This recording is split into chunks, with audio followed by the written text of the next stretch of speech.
Iran is casting suspicion on Israel over the Riyadh embassy strike as new reporting intensifies, focus on the March 3rd attack and its fallout. Fresh U.S. media reporting says the attack caused severe damage inside the U.S. embassy compound. However, Iran appears to reject responsibility. The Wall Street Journal reported irreversible damage to the embassy and said officials warned the strike could have turned into a mass casualty event. At the same time, Iran issued its statement as attention also shifted to attacks on critical infrastructure in Kuwait. Iran's IRGC said on April 4th that it condemned the attack on the U.S. embassy in Riyadh, Saudi Arabia. The IRGC also said the embassy attack was not carried out by its own forces, responding to fresh scrutiny surrounding the incident.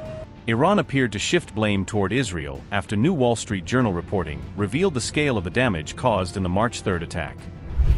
The IRGC statement said, and I quote, "According to the Wall Street Journal, the U.S. embassy in Riyadh was attacked.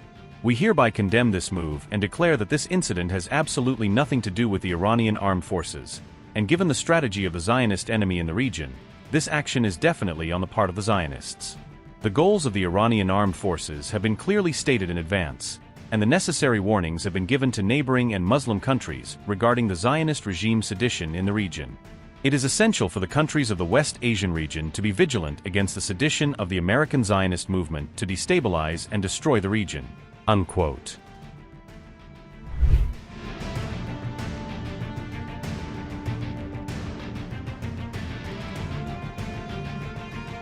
The Wall Street Journal reported that the March 3rd attack caused irreversible damage to the U.S. embassy in Riyadh. The journal, citing officials, said the Iranian drone strike caused far more damage than was publicly disclosed at the time. According to that reporting, 2 Iranian drones slammed into a secure area of the embassy compound on the night of March 3rd. Officials told the Wall Street Journal that the drones heavily damaged 3 floors, including a CIA station inside the embassy. The attack sparked a blaze that burned for about half a day and left parts of the compound with irreversible damage. Officials also said it could have been a mass casualty event if the embassy had been struck during daytime working hours. Earlier, the Saudi Defense Ministry had said the attack caused only a limited fire and minor material damage.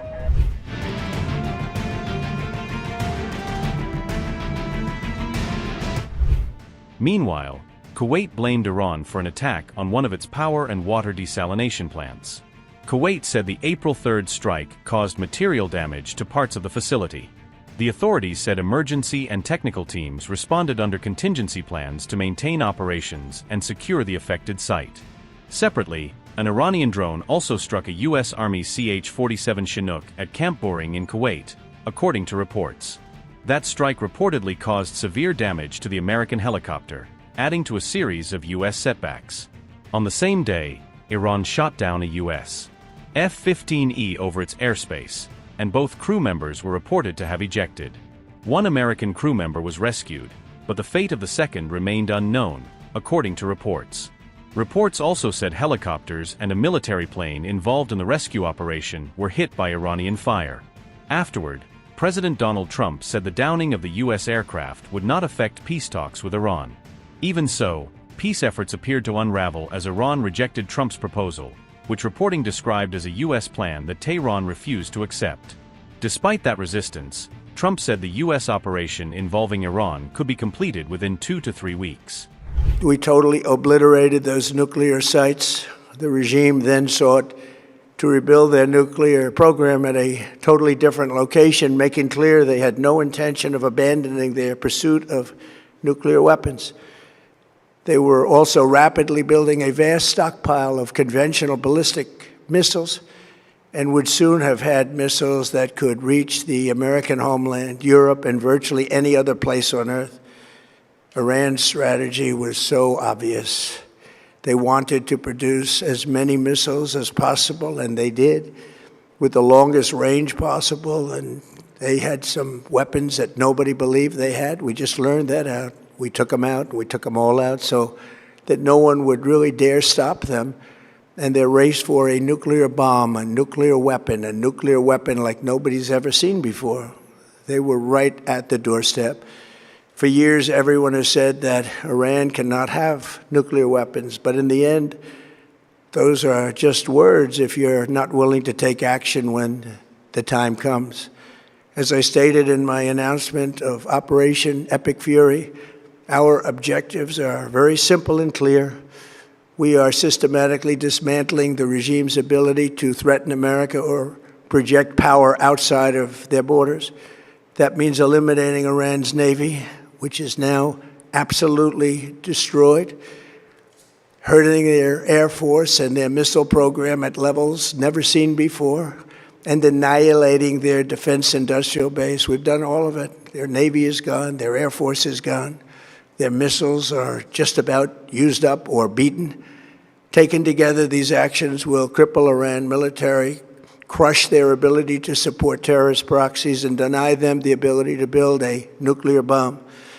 Our armed forces have been extraordinary. There's never been anything like it militarily. Everyone is talking about it, and tonight I'm pleased to say that these core strategic objectives are nearing completion. As we celebrate this progress, we think especially of the 13 American warriors who have laid down their lives in this fight to prevent our children from ever having to face a nuclear Iran. Twice this past month, I've traveled to Dover Air Force Base, and it's been something. I wanted to be with those heroes as they return to American soil, and I was with them and their families, their parents, their wives, their husbands. We salute them, and now we must honor them by completing the mission for which they gave their lives. And every single one of the people, their loved ones said, "Please, sir, please finish the job." Every one of them. And we are going to finish the job, and we're going to finish it very fast. We're getting very close. I want to thank our allies in the Middle East, Israel, Saudi Arabia, Qatar, the UAE, Kuwait, and Bahrain. They've been great, and we will not let them get hurt or fail in any way, shape, or form. Many Americans have been concerned to see the recent rise in gasoline prices here at home. This short-term increase has been entirely the result of the Iranian regime launching deranged terror attacks against commercial oil tankers in neighboring countries that have nothing to do with the conflict. This is yet more proof that Iran can never be trusted with nuclear weapons. They will use them, and they will use them quickly. It would lead to decades of extortion, economic pain, and instability worse than we can ever imagine. The United States has never been better prepared economically to confront this threat. You all know that. We built the strongest economy in history.